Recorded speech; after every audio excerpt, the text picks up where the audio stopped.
শেষ পর্যন্ত শেষ পর্যন্ত কিছু না বলে আসলে থাকতে পারলাম না। আসলে কি বলবো বলেন? পরিস্থিতি মানুষকে এমন জায়গায় এসে দাঁড় করায় যে আসলে তখন কিছু করার থাকে না।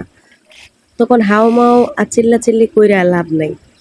আসলে আমি কাউরে নিয়া অনলাইনে অনেক মানুষ, সোশ্যাল মিডিয়ায় অনেক মানুষ আছে ভালো খারাপ যে যাই করুক না কেন, এসব বিষয় নিয়ে আমি আমার চ্যানেলে কখনো কারো নিয়ে কথা বলি না। আপনারা চাইলে চ্যানেলটা ঘুরে দেখতে পারেন।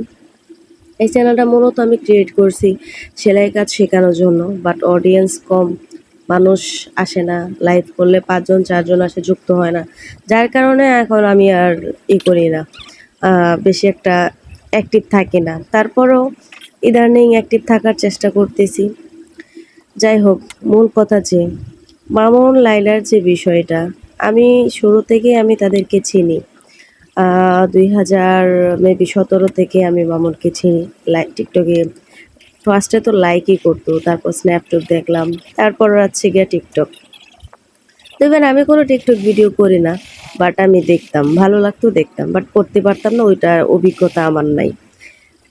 তো যাই হোক, তো যখন মামুন লায়লার সাথে যখন এক হলো, জুটি হলো, বিভিন্ন অনুষ্ঠানে যাচ্ছে, ভিডিও করতেছে, তখন আসলে মেবি আমিও বিশ্বাস করি নাই। অনেকেই বলে যে মামুন রিলেশন করছে তখন আর কি। আমি বিশ্বাস করি না। আমি কই ধুর, এত বয়স্ক একটা মহিলার সাথে এই ছেলে কেমনে যায়? আর ছেলেটা হয়তোবা তখন বয়স কম ছিল মামুনের।